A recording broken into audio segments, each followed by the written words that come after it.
Ginger ale.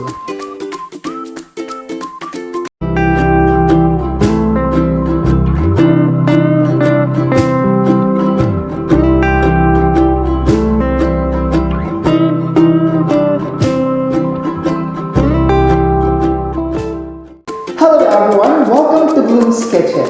This is John de la Cruz, and for this video, I will be making ginger ale. So, let's start. For this recipe, we will be needing grated ginger, sugar,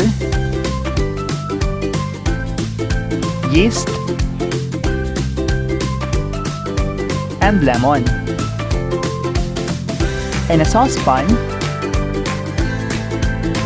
combine 1/2 cup of water, 2 tablespoons of grated ginger, and 1/2 cup of sugar.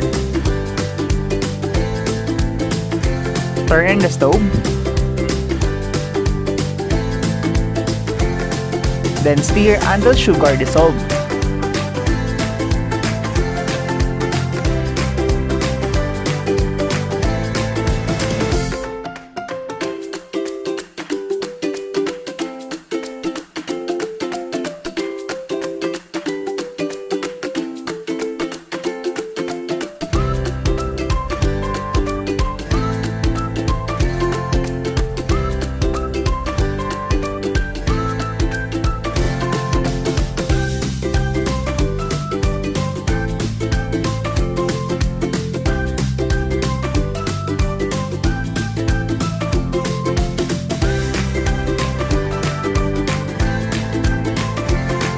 Turn off the heat,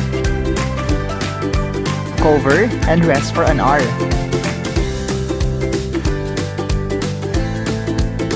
Then transfer to a bowl.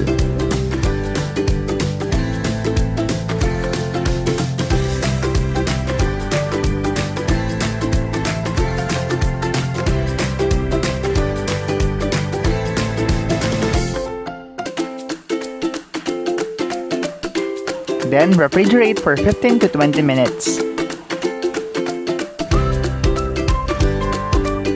After 20 minutes, in a 2-liter bottle,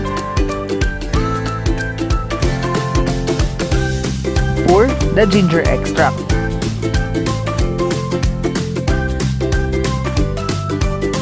Add 1/8 teaspoon of yeast,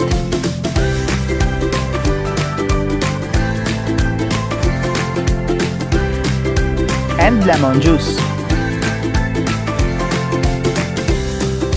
Then finally add 7 cups of water.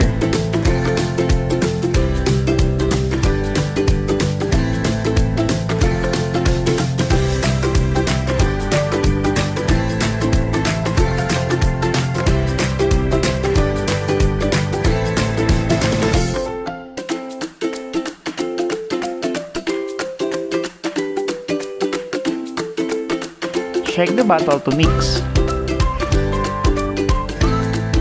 Then ferment for 48 hours.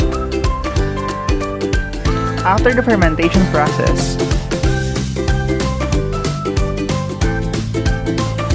I have transferred the ginger ale to my packaging bottle.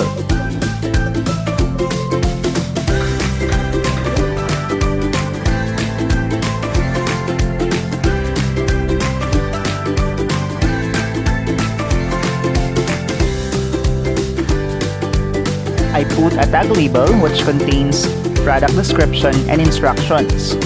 Refrigerate before serving. I present to you the finished product, ginger ale.